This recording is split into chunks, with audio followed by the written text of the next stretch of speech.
Chers téléspectateurs d'AgriTV, merci une fois de plus de regarder Entretien sur AgriTV. Le Cameroun et la Tunisie entretiennent de très vieilles relations diplomatiques qui se sont poursuivies avec la présentation des lettres de créance de son Excellence, Monsieur l'ambassadeur de Tunisie, à son Excellence, Monsieur Paul Biya, président de la République du Cameroun. Ces relations s'étendent dans des secteurs aussi divers que variés, mais aujourd'hui, nous nous intéresserons surtout au secteur agro-silvo-pastoral et ses métiers connexes. Ce sont en effet les centres d'intérêt d'AgriTV. Excellence, Monsieur l'ambassadeur, merci de nous recevoir chez vous pour cet entretien. Je vous remercie pour l'invitation. Je suis ravi de vous recevoir chez moi. Je suis tout aussi ravi de partager quelques éléments d'information sur l'agriculture tunisienne ou la coopération tuniso-camerounaise en matière d'agriculture avec vos téléspectateurs. Ok, Excellence, pouvez-vous, de façon sommaire, vous présenter à nos chers téléspectateurs? Voilà, je m'appelle Jalel Snoussi, je suis marié, père de 2 filles, j'ai 58 ans, je ne suis pas de la première jeunesse donc, j'ai 58 ans, sinon je suis ambassadeur ici à Yaoundé au Cameroun depuis pratiquement jour pour jour depuis 3 ans.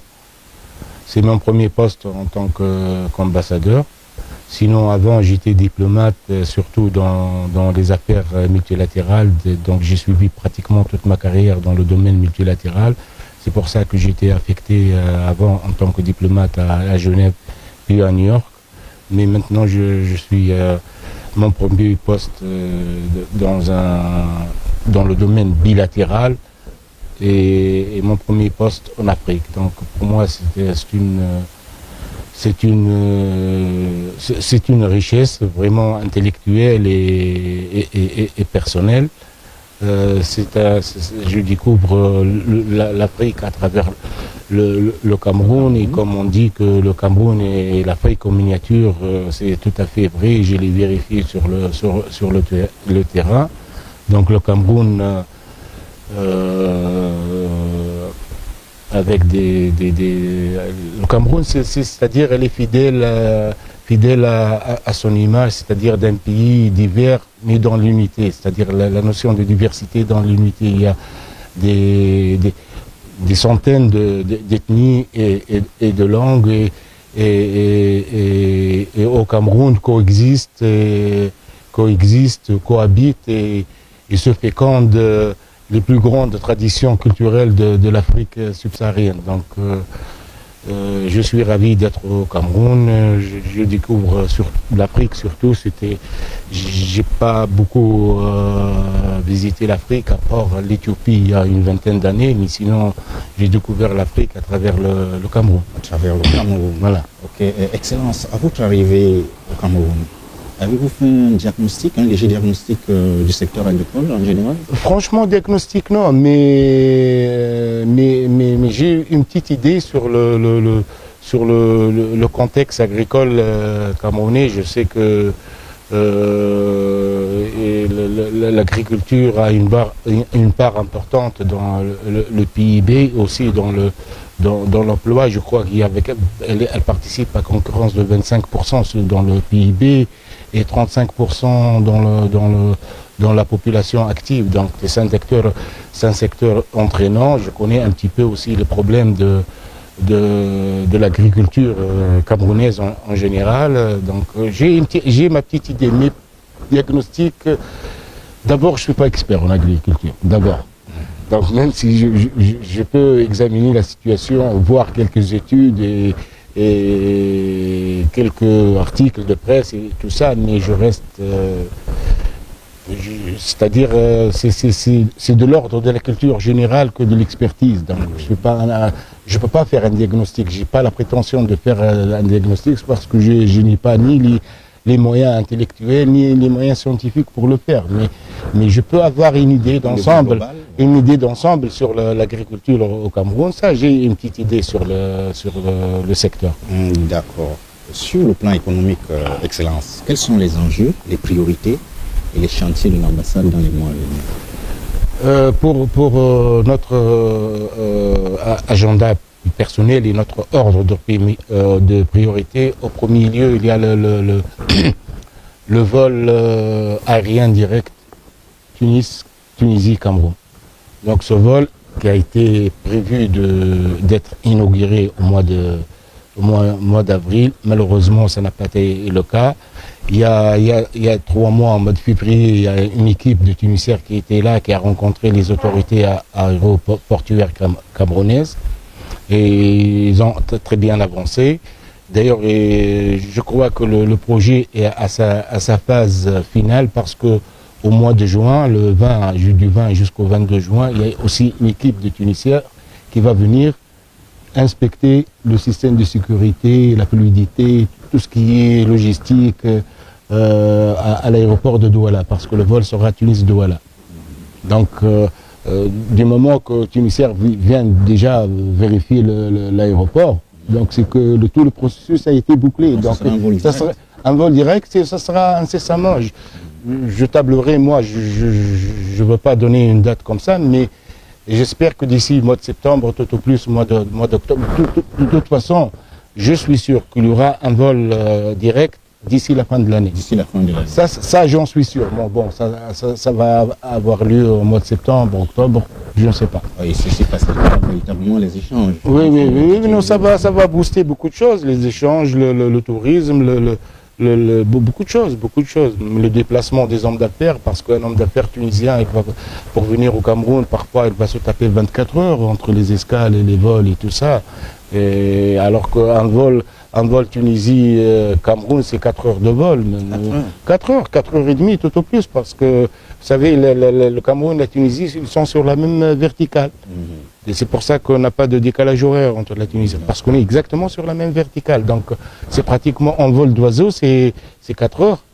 C'est beaucoup moins que Air France, beaucoup moins que Turkish, beaucoup moins que Bruxelles Airways, beaucoup moins que Royal Air Maroc. Donc, j'espère, donc c'est notre premier dossier, ça, et j'espère qu'on va le concrétiser bientôt aussi.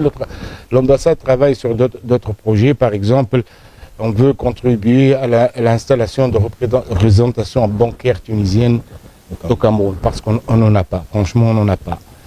Aussi, on va essayer, parce que ça ne dépend pas de nous, on va essayer d'avoir une ligne maritime sur l'Afrique centrale. Donc, bien sûr, avec le port de Kribi et de Douala, il y a aussi le Gabon et la Guinée équatoriale qui sont sur la côte et tout ça. Donc, on table aussi sur ce projet-là. Sinon, on veut multiplier les manifestations économiques et commerciales et les missions d'inspection dans divers secteurs. Donc, on en a fait beaucoup pendant ces années. Donc, on veut continuer sur la même lancée c'est-à-dire augmenter le nombre de ces événements. Et effectivement, comment la Tunisie compte-t-elle consolider sa présence commerciale au Cameroun? Vous savez, une présence commerciale, c'est à travers les manifestations, à travers les déplacements des hommes d'affaires, à travers la mise en contact des opérateurs tunisiens et camerounais. Ça sur le plan privé, mais aussi sur le plan public, il y a des accords qui sont conclus, il y a des concertations d'ordre politique, il y a comme je parlais tout à l'heure, de complémentarité. Il y a beaucoup de secteurs où la Tunisie et le Cameroun sont complémentaires. Il y a beaucoup de synergies dans divers secteurs. Donc le potentiel est riche et énorme et qu'il faut savoir valoriser de part et d'autre dans une logique c'est-à-dire dans une logique d'avantage mutuel. Et la place de l'agriculture dans ces enjeux-là? Vous savez, déjà, nous, en Tunisie, on importe déjà des produits, disons, agricoles ou semi-agricoles du Cameroun. Par exemple, on importe le bois, c'est la forêt. Le caoutchouc, c'est vient de la forêt et de certains arbres. Le cacao, le café, on importe ça du Cameroun. Donc, que des produits agricoles. Et on exporte on exporte aussi des produits, surtout agroalimentaires, mais surtout des produits industriels, électriques, des chimiques, voilà, c'est-à-dire l'industrie chimique, électrique, des produits de l'industrie, la papeterie, beaucoup de je n'ai la liste là, mais je me rappelle des principales rubriques en termes d'importation et d'exportation. Donc voilà, mais on importe pratiquement essentiellement que des produits agricoles du Cameroun. Et nous, c'est essentiellement des produits, disons, des produits industriels, disons. Industriels au sens large, chimiques et tout ça, électronique et tout ça. D'accord. Excellence, nous allons nous renseigner maintenant sur la carte agricole tunisienne. Que pouvez-vous nous dire à ce sujet? Ce que je peux dire que l'agriculture tunisienne, même si sa part dans le PIB n'est pas très important, mais c'est un secteur entraînant, comme dans tous les pays du monde où il y a l'agriculture, parce que l'agriculture fait manger les gens. Donc même culturellement, on a une sensibilité particulière par rapport à l'agriculture. Pour la Tunisie, l'agriculture contribue à concurrence de 9 à 10% dans le PIB.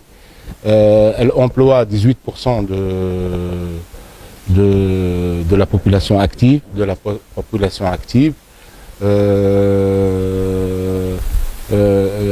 La femme représente 35% de la population active agricole.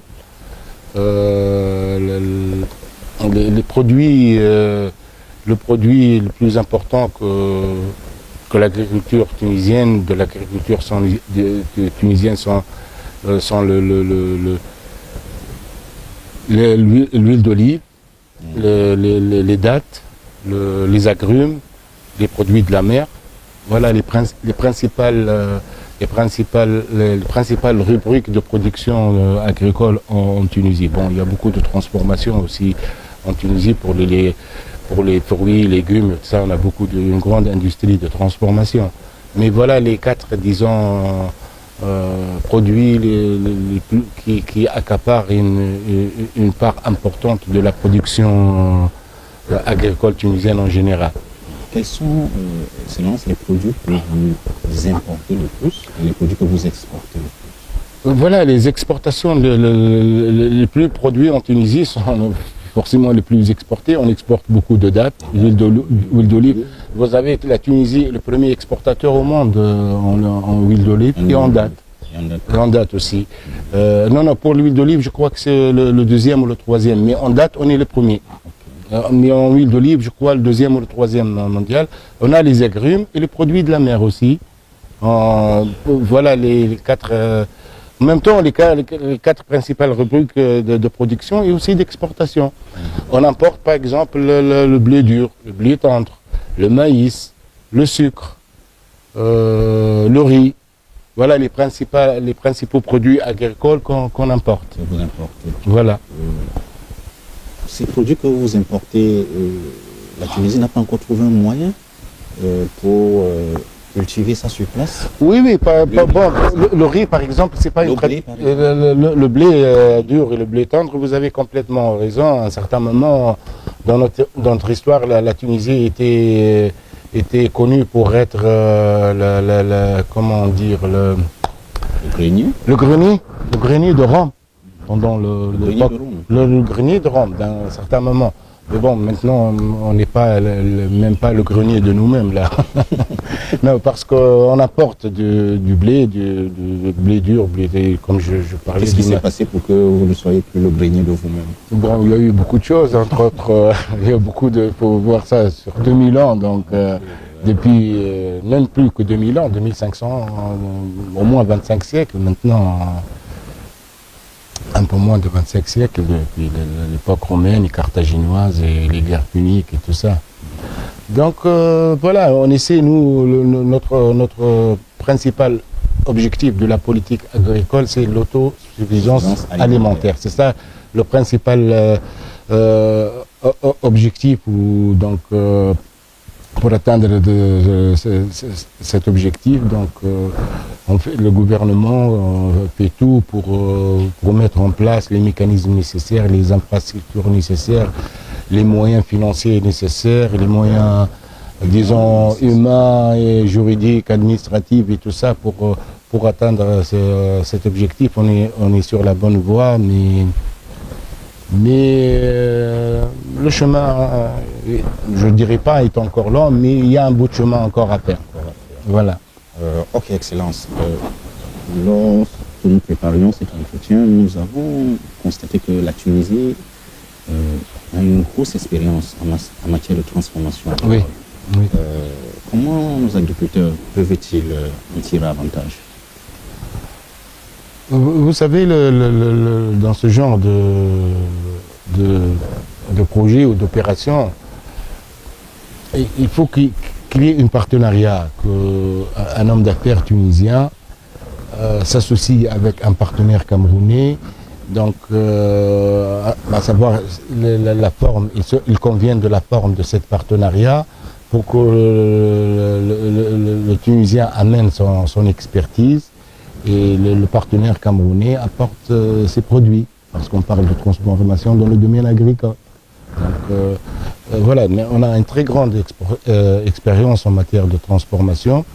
Donc, il faut aussi que tout le monde bouge dans le même sens, que ce soit les Tunisiens et le Camerounais, et essaie de profiter des opportunités qui se présentent dans ce cadre-là. Justement, au Cameroun, quelle est la population tunisienne en chiffres? En chiffres, et dans quel secteur évolue-t-il? Voilà, en chiffres, disons une moyenne de 250 personnes. 250. Bon, heureusement, au Cameroun, la colonie tunisienne, c'est une élite. C'est une élite. Une majorité travaille dans les bureaux d'études, dans les multinationales, dans les grands hôtels. Et il y a des Tunisiens qui ont des affaires aussi qui marchent très bien. On a 5 ou 6 entreprises tunisiennes installées ici au Cameroun, mais c'est une élite qui est bien appréciée, bien intégrée et fait de son mieux pour contribuer au développement du Cameroun et pour aussi consolider les relations d'amitié et de coopération avec la Tunisie. Non, mais c'est une élite, c'est pas parce que je suis tunisien ou que je suis ambassadeur tunisien, c'est une élite très très bien appréciée, même certains des ministres camerounais ne m'en disent que du bien sur les entreprises tunisiennes ou sur les Tunisiens qu'ils ont eu à côtoyer ou à traiter avec eux. Surtout, on a beaucoup de bureaux d'études ici. Il y en a 3 bureaux d'études qui sont très bien. Ils ont beaucoup de marchés au Cameroun et en Afrique surtout. Donc, on a des bureaux d'études qui sont très très appréciés et qui parviennent à arracher des marchés aux Français et aux Canadiens et Belges. Donc, ça veut tout dire. Vraiment, c'est une élite très très très appréciée, très intégrée aussi et très appréciée, que ce soit par les autorités ou par la population camerounaise ou par leurs partenaires camerounais dans leur propre secteur de travail. Donc, j'en suis fier, franchement, moi j'en suis fier. J'ai jamais eu de problème avec la colonie tunisienne et j'ai jamais entendu depuis 3 ans qu'un Tunisien ait eu un problème avec l'autorité ou avec un Camerounais à titre privé. Non, c'est une élite très bien intégrée, très bien appréciée et dont je suis vraiment très fier. Et l'inverse, combien à peu près de Camerounais vivent en Tunisie? Vous avez des chiffres? J'ai pas de chiffres, mais je sais que la majorité ce sont des étudiants. Parce que vous savez, chaque année, ma réponse est à 2 niveaux. Donc, le premier niveau, c'est au niveau public. Vous savez, depuis que la Tunisie a installé le système universitaire en Tunisie, donc depuis les années 70, la Tunisie accorde des bourses d'études aux étudiants des pays frères francophones. Parce que nous, c'est la deuxième langue, c'est le français. Donc depuis les années 70, donc c'est une politique menée par le gouvernement qui continue jusqu'à maintenant Donc moi, depuis que je suis là, j'ai essayé chaque année de faire augmenter le nombre des boursiers pour les étudiants camerounais.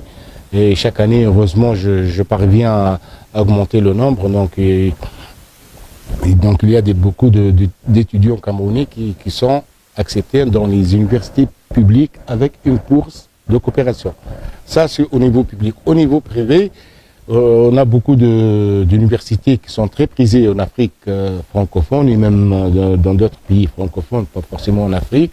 Ils sont très prisés. Il y a une grande floraison d'universités privées tunisiennes qui ont fait leurs preuves. Chaque année, si j'en juge par le nombre de visas d'étudiants que je donne aux Camerounais, il y a entre 600 et 700 visas par an. 600 à 700 visas par an. Étudiants, hein. Je ne parle pas des autres types de visas. Et vous savez, quand quelqu'un se déplace dans un pays pour faire ses études, c'est pas une année. Donc c'est 3, 4, 5 ans. Donc si vous faites le cumul de 700, vous allez trouver au moins, je ne veux pas dire un chiffre, mais c'est ma propre estimation, je peux me tromper, mais ma propre estimation, il y a au moins 2000 étudiants camerounais maintenant en Tunisie, au moins. Vu le cumul sur combien d'années avec 600, 700, donc on va atteindre le chiffre de 2000 facilement, sinon plus. Donc voilà, en plus, pourquoi les universités tunisiennes sont prisées par nos frères africains, les étudiants africains, parce que d'abord la qualité de l'enseignement, le coût qui est moindre que par rapport aux autres universités en Europe ou ailleurs, avec la garantie d'avoir la même qualité d'enseignement. Il y a aussi c'est-à-dire le contexte universitaire en lui-même, parce qu'à l'université tunisienne, il n'y a pas de traitement. Il n'y a pas de traitement préférentiel pour les Tunisiens par rapport aux étrangers, qu'ils soient africains ou autres.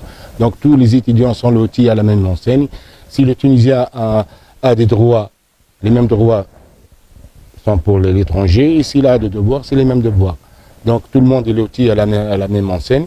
Ça, le troisième point. Il y a aussi le cadre de vie en Tunisie, qu'on le veuille ou non. Bon, c'est un cadre très agréable, très motivant, et on peut s'épanouir en Tunisie d'une manière c'est-à-dire très rapide. On s'intègre vite, et c'est un cadre de vie très agréable. Et en plus, il y a un autre élément, et là, c'est l'effort de l'ambassade. Pratiquement, on délivre les visas sans problème. Pratiquement. On ne cherche pas à compliquer la tâche aux étudiants, ou à les encombrer de papiers et de demandes. Donc, s'il y a le nécessaire, et parfois, le nécessaire, il manque des choses dans le nécessaire, et malgré ça, on prend sur nous, et je prends sur moi pour leur donner des visas. Mais même si parfois j'ai eu des rappels à l'ordre de Tunis, mais bon, parfois je prends sur moi-même pour faciliter les choses aux étudiants et autres, même pour d'autres types de visas. D'accord. Excellence, revenons encore un peu sur le plan de l'agriculture tunisienne. Quels sont les points forts de l'agriculture tunisienne, si ces points forts existent? Les points forts, peut-être, c'est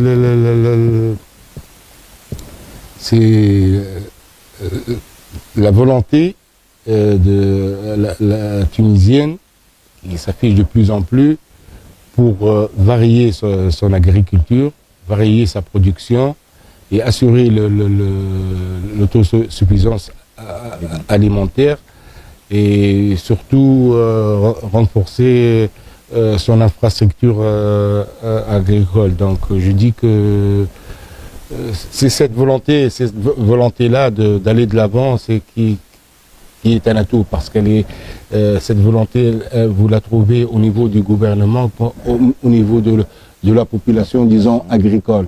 Donc il y a cette volonté et aussi, donc il y a l'État aide beaucoup, l'État gère pratiquement le premier gestionnaire ou le premier manager de l'agriculture, c'est l'État, avec beaucoup de structures publiques qui gèrent différents secteurs, les céréales, l'huile et tout ça, les olives. Et donc intervient beaucoup l'État dans ce sens. Elle fait Elle fait entraîner aussi les banques pour faciliter les crédits, pour même exonérer pendant les périodes de vache maigre, comme on dit, pour aider les paysans à effacer leur ardoise et leur dette par rapport aux banques, donc l'État intervient aussi. Donc tout ça fait que je dirais que... Ça, ce sont les points forts. Voilà, voilà. Okay. Excellence. La Tunisie souffre d'un déficit hydrique.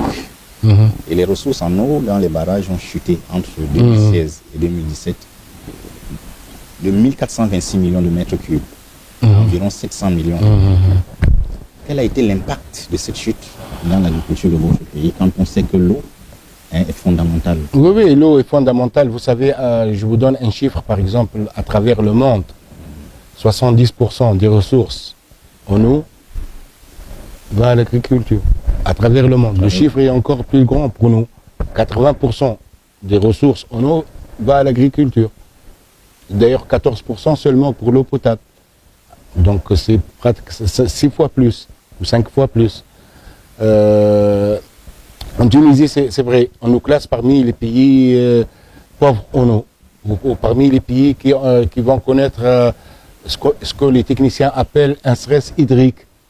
Donc, mais à ma connaissance, comme je vous dis que je ne suis pas très expert dans certaines questions, mais à ma connaissance, le problème de la Tunisie, ce n'est pas un problème d'eau en lui-même.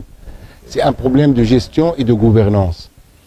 Et un problème disons, d'infrastructure et de stratégie aussi. Donc c'est une question de vision qui a fait, peut-être à un certain moment, cette vision n'était pas très présente, qui a fait que les ressources en eau n'étaient pas bien mobilisées, bien rationalisées. Et vous savez, quand vous parlez d'eau, vous parlez de barrage. Quand vous parlez de barrage, vous parlez de la pluie. La pluie, on ne va pas venir avec un claquement de doigts, la pluie. C'est un truc, bon, c'est vrai, naturel et tout ça, mais parfois il y a des saisons où la pluie fait défaut, donc il n'y a pas les barrages, il n'y a rien dans les barrages, donc ça influe sur l'agriculture, ça influe sur la capacité de stockage des barrages, et même pour les ressources en eau telles que les grandes rivières et tout ça, donc même sans la pluie, même la nappe phréatique aussi, elle empathie dans le cas où il n'y a pas suffisamment de pluie. Donc il y a beaucoup. Donc le climat joue beaucoup dans cette situation, du moins pour la Tunisie. Mais pour les chiffres, pour les barrages, je crois savoir que cette année, il y a eu une nette progression. Bon, on a eu, heureusement, cette année, on a connu une pluviométrie meilleure que les années précédentes. Donc ça a amélioré la situation, ça a rempli les barrages. On n'a pas retrouvé encore le niveau d'il y a 2 ans, mais on n'est pas très loin. Donc on n'est pas dans la même situation que l'année dernière, où pratiquement il y a eu une diminution de 50 ou de 45% en termes de stockage. Donc là on est près de notre chiffre voilà, normal, ou la crête même de nos chiffres. Oui, mais lors de cette chute-là, les agriculteurs ont eu des soucis? Certainement, ils ont eu des soucis, certainement, ils ont eu des soucis. Vous savez, une bonne partie, d'ailleurs, je dirais pas problème, mais je sais pas, je cherche le mot, je veux pas dire problème mais handicap, mais disons un souci, voilà, un des soucis, parce que la Tunisie utilise beaucoup l'irrigation, l'agriculture d'irrigation. Donc l'agriculture d'irrigation a besoin beaucoup d'eau, et par définition beaucoup d'eau, beaucoup de barrages, beaucoup voilà, donc quand ça manque, ça devient problématique pour les petits paysans, et même pour les grands paysans, ça devient problématique. Et quelle solution l'État tunisien face à ce genre de soucis? Quelle solution trouve l'État tunisien? Pour la Tunisie, il y a une stratégie qui est en train de se mettre en œuvre, où on table un peu sur le renforcement de l'infrastructure, le dessalignement, l'eau de mer. On a déjà quelques stations et on compte multiplier les stations. Aussi, essayer de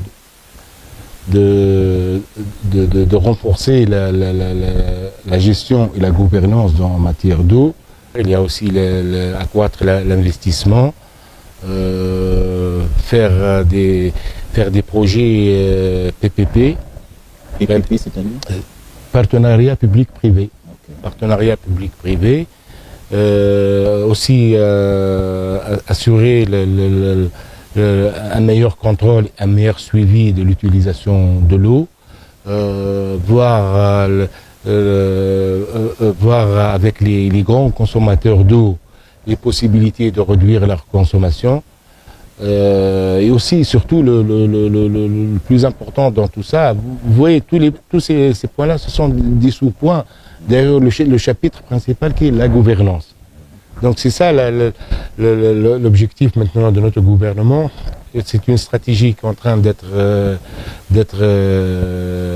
mise sur pied. Donc voilà, c'est sous le chapeau de la gouvernance, il y a beaucoup de points qui sont les axes de cette stratégie. En fait, si je comprends bien, il faut une bonne politique de redistribution de l'eau à tous les niveaux. À part la distribution, c'est pas un problème de distribution, c'est un problème de mobilisation d'eau. C'est ça le problème d'eau, c'est une question de mobilisation. C'est ça, comment le mobiliser, l'eau, comment le stocker, comment le traiter pour qu'une partie soit de l'eau potable. Donc c'est un problème de mobilisation. Donc c'est pas un problème, on n'a pas de problème au niveau de la distribution ou la redistribution de l'eau. En Tunisie, on n'a pas de problème.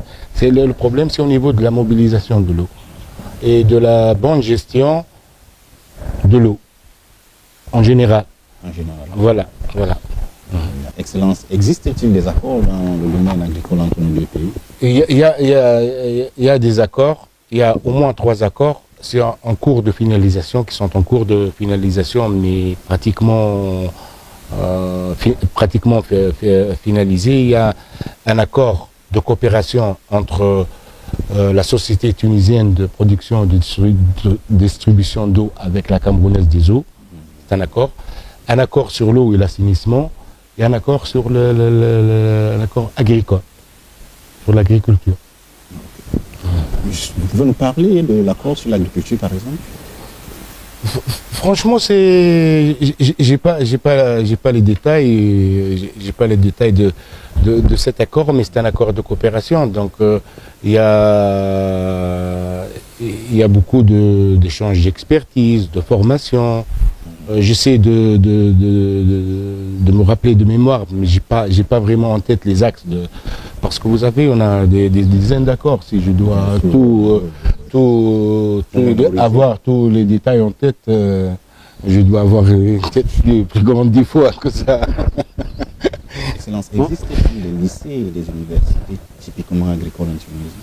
Oui, on en a plusieurs. On a au moins 3 qui sont spécialisés dans le domaine agricole, et d'ailleurs c'est un des points qu'on pourrait valoriser pour la formation des jeunes agriculteurs ou des diplômés des écoles d'agriculture ici ou agricoles. Ils peuvent se perfectionner en Tunisie. On a beaucoup d'instituts universitaires. Hein. Universitaire. Je ne parle pas de la formation professionnelle. Il y a des trucs sur la formation, mais je parle universitaire. On y voit ces pointus. Oui, donc après le bac. Donc il y a à ma connaissance, il y a 3, sinon plus. Hein, mais il faut que je vérifie. Mais au moins, il y a 3. Il y a 3 instituts universitaires spécialisés dans l'agriculture et les domaines connexes. Voilà. Ok, parlant justement des domaines connexes de l'agriculture, la Tunisie fabrique-t-elle des machines agricoles? On fabrique des machines agricoles, mais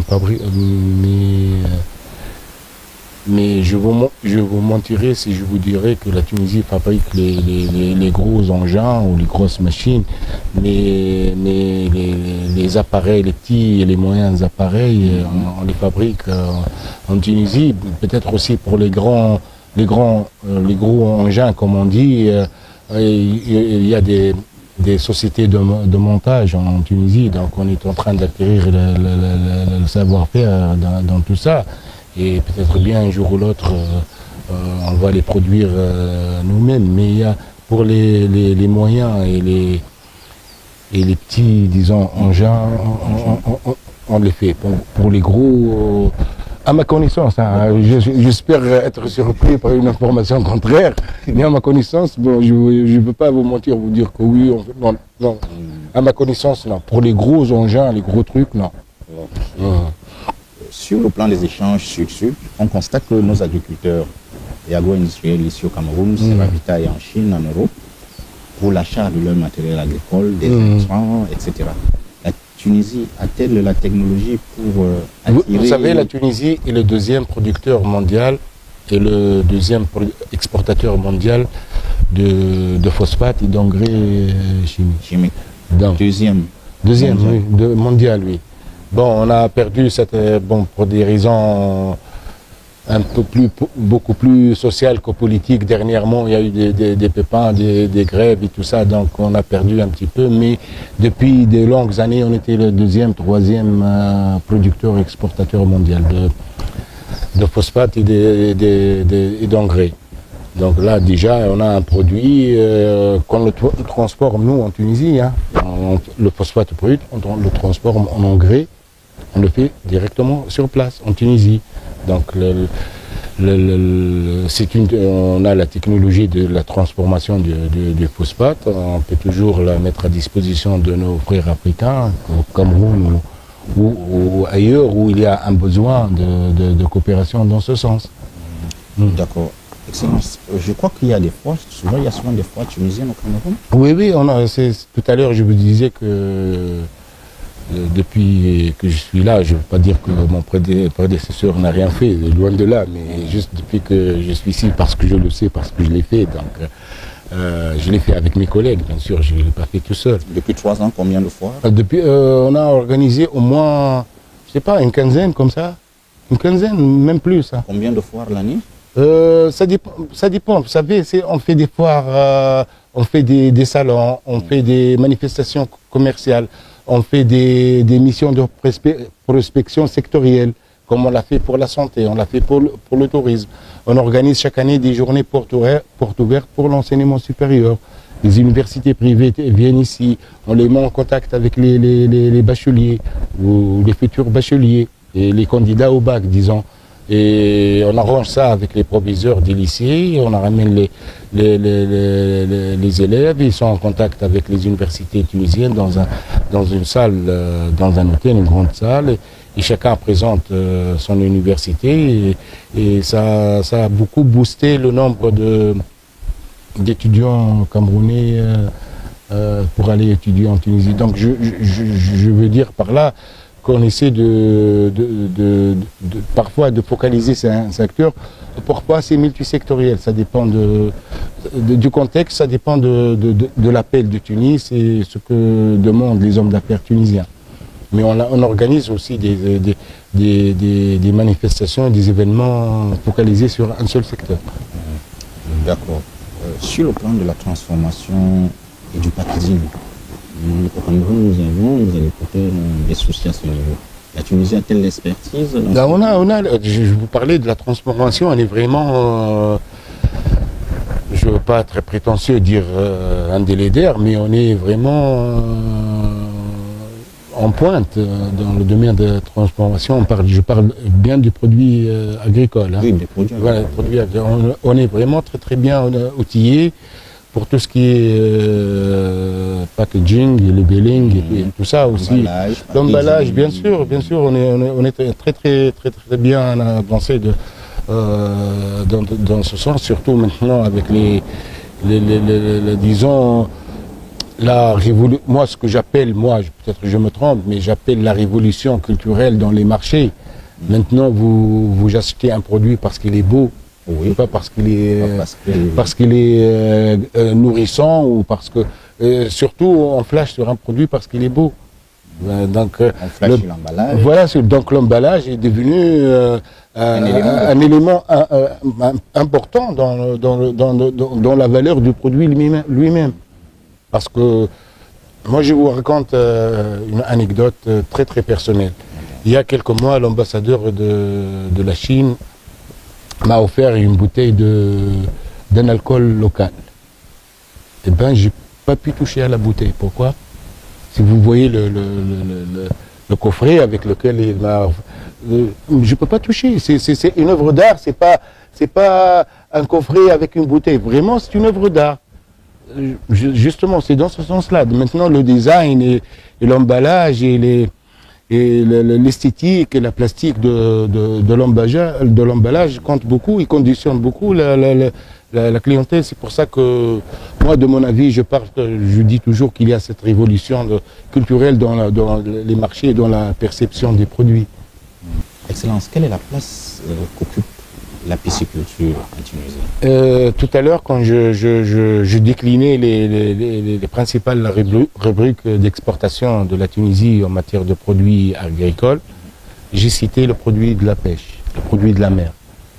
Donc, on a beaucoup de... Ça fait depuis des décennies, on est sur la pisciculture et l'élevage, même en haute mer. Hein. Oui, en haute mer, oui, on a maintenant plein d'élevages en haute mer. Donc, les poissons sont dans leur milieu naturel. Ils sont juste emprisonnés, disons, emprisonnés. Mais ils sont dans leur milieu naturel. Et ils sont élevés comme ça, et c'est une formule qui marche très bien en Tunisie. C'est pour ça que vous retrouvez le produit de la mer ou le produit de la pêche en quatrième position de nos exportations. Excellence, pouvez-vous nous expliquer le procédé d'élevage en haute mer? C'est exactement une forme de cage, grande cage. De grande cage. Grande cage. Ça dépend généralement en métal, qui est posé jusqu'à pratiquement le sol marin, comme on dit, le fond marin. Peut-être le fond marin ou non, mais je ne sais pas. Mais de toute façon, ce sont des cages. Donc là, il y a les poissons qui sont emprisonnés, mais élevés dans leur milieu naturel. C'est pas des piscicultures, disons, terrestres, en hauteur, ou dans une piscine, disons. Ici, c'est piscine. Donc, j'ai vu ça en Tunisie, des piscines pour les poissons, mais là, c'est en haute mer. Des cages en haute mer où les poissons sont élevés. Ils évoluent dans leur milieu naturel. Leur milieu naturel, bien sûr, on les nourrit, peut-être parce qu'il y a les cages, ils ne peuvent pas aller où ils veulent, les poissons, donc on les nourrit, on essaie de leur donner les meilleures conditions d'élevage et de croissance et tout ça. Et de vie. Et de vie, bien sûr, et de vie. De toute façon, de vie, on ne va pas vivre longtemps, hein, un poisson. Au niveau de l'élevage bovin. L'élevage bovin. Oui. Oui, la Tunisie a un grand capital surtout de vin. Donc, on fait beaucoup de l'élevage au vin, et surtout, c'est l'élevage, le secteur au vin, disons, est un des secteurs les mieux classés dans la hiérarchie des secteurs agricoles. Donc c'est un secteur qui marche très très bien en Tunisie, surtout pour les ovins. Il y a aussi les bovins, mais pas avec la même, disons, avec les mêmes scores que l'élevage ovin. Excellence. Nous constatons que la Tunisie, comme de nombreux pays du nord de l'Afrique, est un point de passage pour l'immigration des jeunes subsahariens. Quelle est la solution que le gouvernement tunisien peut apporter pour essayer de freiner cette saignée de la jeunesse africaine? D'abord, c'est pas un problème spécifiquement tunisien. c'est un problème, disons, méditerranéen, qui engage la rive sud de l'Europe et la rive nord de l'Afrique. Donc il y a beaucoup de concertation entre les deux rives et les pays des deux rives pour arrêter ce fléau, parce que les gens viennent de l'Afrique subsaharienne, ils traversent la Libye, puis ils viennent en Tunisie pour prendre ce qu'on appelle, nous, en Tunisie, les bateaux de la mort. Il y a des milliers d'Africains qui ont été bouffés par la mer, et des centaines de Tunisiens aussi. Donc on appelle ça, nous, les bateaux de la mort. Et ceux qui arrivent à bon port, entre guillemets, à Lampedusa en Italie, c'est une île qui est entre l'Italie et la Tunisie, donc c'est un territoire italien, c'est pas sûr qu'il ne sera pas refoulé le lendemain, ou expulsé le lendemain. Il y a qui peuvent filtrer, trouver refuge dans d'autres villes italiennes, et même d'autres qui sont allés, même se sont infiltrés en France, en Suisse, en Belgique. Mais le problème de migration ne peut pas être traité seulement d'une manière, disons, sécuritaire. Il y a aussi l'aspect économique. Qu'est-ce qui fait contraindre un Africain du Cameroun, je parle du Cameroun, mon deuxième pays, donc je peux parler sans problème. Donc qu'est-ce qui pourrait contraindre un petit jeune Camerounais de traverser tout ça, le désert libyen et le désert tunisien, pour aller un peu au nord de la Tunisie pour prendre un bateau de la mort? C'est le manque d'emploi, c'est le chômage. Nous avons pourtant les terres au Cameroun. Oui. Et c'est 60 à 70% des terres arables. Oui, je sais, mais la situation, elle est comme ça. Malheureusement, je le dis, est-ce que je suis en situation de le dire ou non, même moralement, est-ce que je peux le dire ou non, mais on préfère la misère en Europe que la misère chez nous. Oui, on préfère... On va à l'Europe pour faire les vidanges et travailler dans les plantations et dans les vignes, et alors qu'on ne veut pas le faire chez nous, dans nos pays. C'est ça qui est un peu paradoxal. Donc il y a l'aspect sécuritaire, forcément, pour traiter cette question.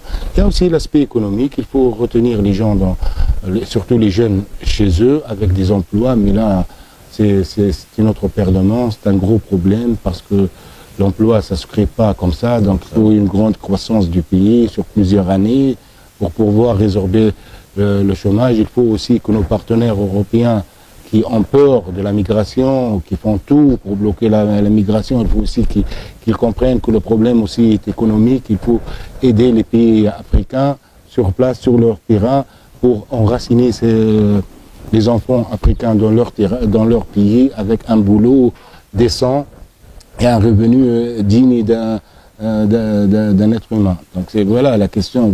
Donc elle est d'une part sécuritaire et surtout aussi économique, la solution. Pas seulement, je veux dire, pas seulement sécuritaire. Et quel conseil donneriez-vous à un jeune Camerounais qui veut se lancer dans cette aventure? Très souvent... Moi, ce que je dis, que cette aventure, elle est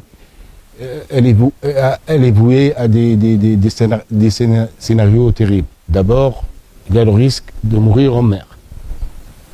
Deuxièmement, même si on arrive en Italie, il y a le risque d'expulsion. Même si vous arrivez à vous infiltrer et à trouver refuge dans quelques villages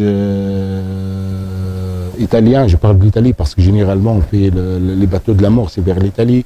Et même après ça, vous êtes dans un village, vous allez travailler, excusez-moi le terme, comme un esclave, dans le noir. Vous êtes sous le chantage, la menace, parce que peut vous menacer que si vous ne faites pas ceci ou cela, il va en parler à la police et demain on va vous dégager dans votre pays. Donc vous êtes on vous formate dans une, disons, on vous formate dans une moule d'esclaves. Et avec le chantage, les menaces et tout ça. Donc finalement, j'ai dit que toutes les options sont vouées à un destin terrible. Bon, il y a quelques-uns qui échappent à tout ça. Finalement, après quelques années, ils se retrouvent, ils font une position, ils font des... mais si on compte le pourcentage, oui. sur 20 000, vous trouvez une dizaine. Donc c'est infiniment petit, donc c'est négligeable. Donc tout le reste va disons, au bourbier, va être confronté à beaucoup de problèmes. Donc j'ai dit que les bateaux de la mort, c'est voué à un destin terrible. Un destin terrible. Donc il vaut mieux retenir... il vaut mieux rester chez soi. Oui, mais si on se met dans la peau d'un jeune aussi, c'est facile d'être là à la télé, de dire il faut que le jeune faut aussi se mettre dans sa peau, et même dans sa manière de réfléchir. Il dit que dans mon pays, j'ai pas de perspective, j'ai pas de boulot, j'ai pas de perspective. Je me sens comme un sensu sur ma famille, et c'est pas digne de moi. Donc il faut vous mettre aussi dans cet état d'esprit de jeunes. Je ne veux pas justifier que les jeunes, à cause de ça, doivent partir, mais il faut aussi se mettre à leur place et comprendre leur dégoût aussi, et leur mal de vivre. Et parfois, ils vont à l'aventure rien que pour changer un peu de cadre de vie. Ils tentent l'aventure et ils pensent qu'encore que l'Europe, c'est encore l'Eldorado des années 60 et 70. Donc il faut aussi le comprendre, il ne faut pas le condamner, le jeune, il faut le comprendre, même si la voie de cette immigration clandestine, comme je disais, était vouée à un destin terrible, sinon un destin noir, mais à la limite, je comprends, sans l'accepter, qu'il soit contraint à ce genre d'échappatoire, disons. Donc, je le comprends sans l'accepter. Mais quelque part, je ne me sens pas de taille pour ces raisons-là de donner un conseil à un jeune. Mais je dis qu'il faut se mettre dans l'état d'esprit de nos jeunes et voir comment ils réfléchissent et comprendre qu'ils sont dans une situation à la limite parfois de la dignité. Donc, c'est pas des gens à condamner, ce sont des gens à plaindre beaucoup plus qu'à condamner. On ne peut pas les condamner de toute façon, même s'ils prennent les bateaux de la mort et même s'ils traversent le désert à pied. Pour lui, c'est une forme d'aventure, c'est une forme d'affranchissement de sa misère ambiante. Donc voilà, moi je ne suis pas de taille à leur donner de conseils, juste que ce que je sais, c'est que les bateaux de la mort sont voués un destin terrible. Alors, pour le reste, et même s'ils prennent les jeunes africains, même tunisiens, il y a des dizaines de milliers de Tunisiens qui sont partis sur les bateaux de la mort. On a des centaines qui ont été bouffés par les poissons. On parlait tout à l'heure de poissons. C'est pas de l'aquaculture là, c'est pas de la pisciculture là. donc voilà, faut comprendre, faut comprendre leur état d'esprit, ne pas le condamner. Voilà. De préférence qu'ils restent chez eux, parce que finalement, même s'il arrive à joindre à faire toute cette traversée du désert, de la mer et de la terre après, pour se trouver dans un village en France, ils seront dans une situation, entre guillemets, presque d'esclave. Parce qu'il n'a pas de papier, parce qu'il est dans le noir, parce qu'il est sous la main de fer de son patron. Sinon, il peut le renvoyer du jour au lendemain, chez lui. Donc, il doit s'aligner sur tout ce que son boss demande. Donc, finalement, même si tu trouves du travail, c'est toujours dans le noir, c'est difficile. Comme je disais, c'est une situation d'esclave. C'est un rapport entre esclave et maître. Voilà, c'est ça. Finalement, l'immigration ne donne pas vraiment des perspectives de dignité, de travail décent et tout ça. Donc, il y a toujours, à n'importe quelle phase où vous arrivez dans le processus, disons, d'immigration, finalement, vous n'aboutissez à rien, finalement. Même si vous trouvez un boulot, c'est toujours dans le noir. À moins que vous restiez 10 ans là-bas, puis vous demandez vos papiers. Sinon, vous vous mariez à une femme de ce pays-là pour avoir les papiers. C'est pas donné à n'importe qui, c'est pas donné à tout le monde. Donc, pas tous les Africains qui font qui prennent les bateaux de la mort vont se marier avec des Européens pour avoir leurs papiers. Donc voilà, pour moi, ce genre d'immigration est sans issue. Quel que soit le palier où vous êtes.